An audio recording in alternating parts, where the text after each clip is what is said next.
What's up everyone, I am back again with another video, and today I'm going to be reacting to a Mr. Nightmare video called 3 True Clown Horror Stories. That being said, let's get this reaction started.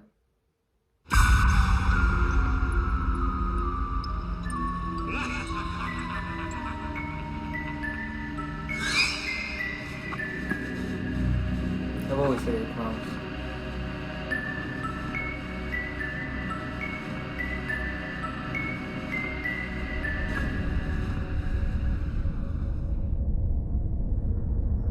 This happened when I was 12 years old, an age old enough to be aware of my surroundings and have a pretty good sense of danger, but also still around that age that attracts a certain selection of creeps. We live in a decently busy neighborhood. However, we're on a dead-end block near a forest preserve, and across the street from us is a sump, and if you were to go through the forest preserve, you would find yourself in a small community park. There was this one Saturday night that a mini carnival was being held in the park, and since I wasn't doing anything with friends, my mom suggested that I go check out the carnival. She isn't the kind of mom who tells her kids not to go out past dark. She always let me do my own thing. So I did end up going. I crossed through the forest with a flashlight and eventually passed the fence that led to the park and saw lit up carnival rides everywhere. A Ferris wheel, a mini roller coaster, some of those big spinning rides, and of course concession stands and carnival game booths. It was late enough where it wasn't very crowded. There was also a big circus tent with the red and white stripes where I saw some people entering. I poked my head inside, where I saw 4 rows of people in the audience, and on this mini stage were 3 clowns performing tricks. One was on a tricycle, one was juggling, and the other was just dancing around. Then the dancing one noticed me poking my head inside the tent, and he skipped over closer to me and started waving his index finger, signaling for me to come closer, or to come onto the stage. I didn't really know. All I knew is I didn't want to do either, and so I walked away. I ran into a friend at one of the carnival games, and I hung out with him for about half an hour.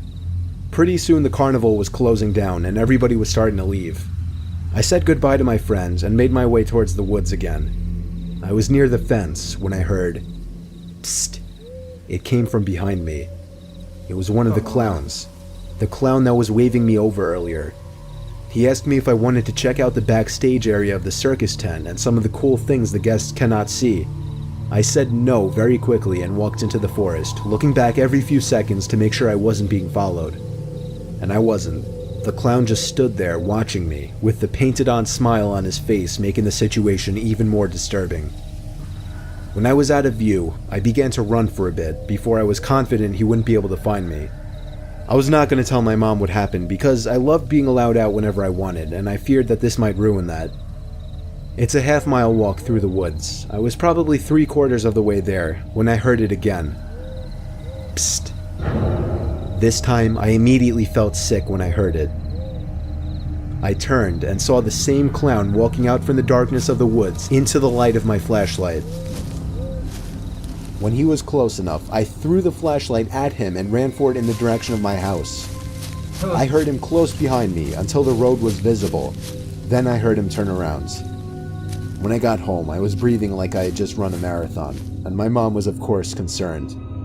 I still didn't want to tell her what happened, so I lied and said I jogged the whole way back. After that, it never came up again.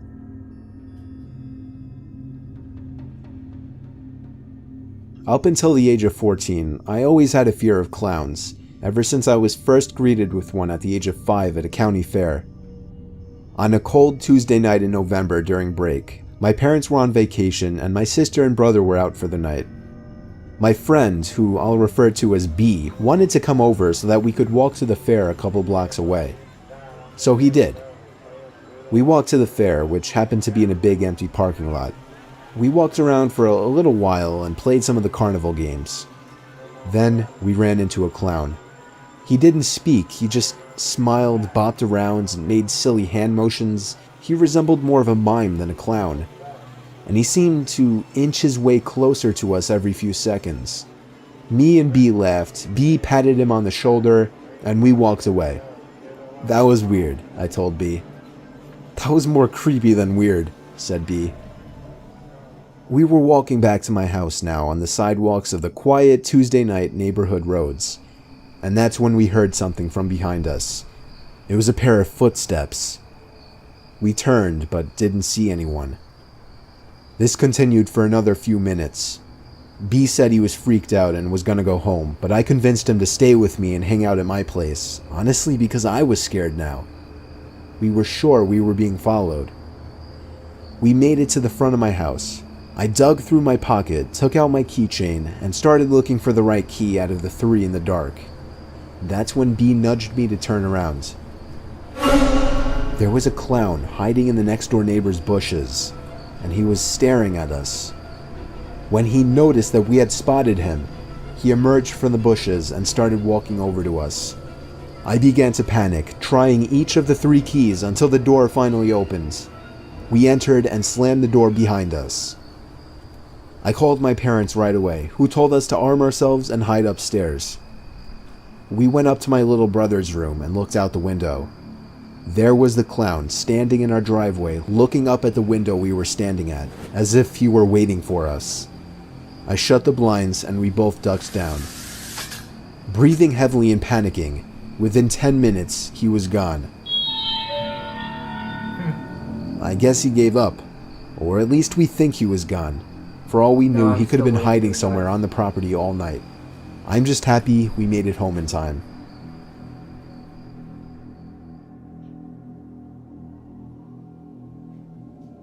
If you've seen the news lately, there have been many reports of clowns luring children into the forest.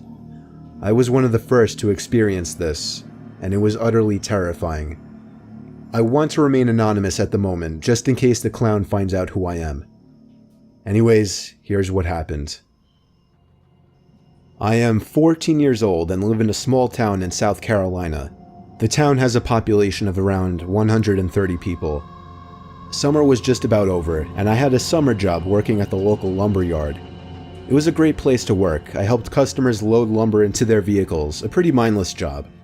Plus, I was able to stay physically fit because of it. The best part is that my house is exactly 1 mile away. Walking to and from work is a daily occurrence. I spent a long day hauling and moving lumber, and my workday was pretty much complete. It was about 9:30 p.m. when I started to walk home. The moon was just starting to light up the road, and the sun had completely set below the hills. There are no other houses between the lumberyard and my house. Our town is very rural. The road home has hills that peak high enough that you're unable to see what's on the other side until you crest it. The road is skinny with no shoulder, but it was freshly paved. The trees stack one by one behind each other in a row, and vegetation is thick with a few game trails coming out to the road. Crickets and frogs sound like an orchestra. The walk home usually takes about 30 minutes. I've done it so many times that I entertain myself with music. I put in my earbuds, throw on some tunes, and away I went. I was about halfway home when I heard what sounded like a high-pitched cackling laugh. What the hell was that? I said to myself out loud. I took out my earbuds and stopped. I thought maybe it was part of the music, but something about it didn't fit into the song. I stood there motionless, looking to hear the same sound again. However, the frogs croaking were so loud that not even a scream could be heard. I thought nothing of it and walked home. The next day, I started my shift at 2 p.m. I started my walk to work around 1:30. Nothing was out of the ordinary. It was a beautiful day. I usually look down at my feet and kick any rocks that I see. Having them skip across the fresh pavement was oddly satisfying. I kicked a rock and it skipped across the pavement and landed next to something strange laying in the dirt on the side of the road. It looked to be a bright red ball. I picked it up, I gave it a little pressure, and it squeaked. Immediately, I knew what it was. This is a clown nose, I said to myself. What the hell is this doing out here? I kept it and carried it to work to show the other staff members. I even put it on and gave it some honks. It got a few laughs. The day went on as usual, and around 9:30 p.m. I clocked out and began my long walk home. I forgot my earbuds at home, so I was unable to listen to my usual music. While on my way home, I was able to make out a faint image of a figure about 150 yards away of what looked like a deer standing in the middle of the road. It was hard to make out as the fog hovered over the ground and the moonlight backlit the animal. As I got within 100 yards, it must have gotten spooked. I could see a rough outline scamper back into the forest. Little did I know this was not a deer, but something more sadistic. I passed the spot in which the deer had taken off back into the woods. As I walked by, I heard footsteps about 20 yards behind me. I thought this was strange, as I have never seen a deer come back onto the road once it was scared off. Before I could look back, I heard, "Hey there." I turned my head to see a clown standing in the middle of the road with his hands behind his back.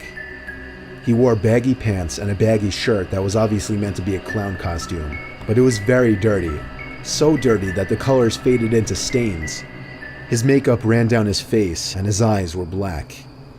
He tilted his head to the side and said, "You have something of mine. I need it back." Nope. He gave a small little laugh after he spoke. I don't have anything of yours, I said as I started to walk backwards. My house was still a quarter-mile away. This is when the situation went from odd to terrifying. He said, "Well then, if you don't have my nose, I'm gonna need yours." He pulled something out from behind his back, and I'm not gonna lie, it looked like a machete.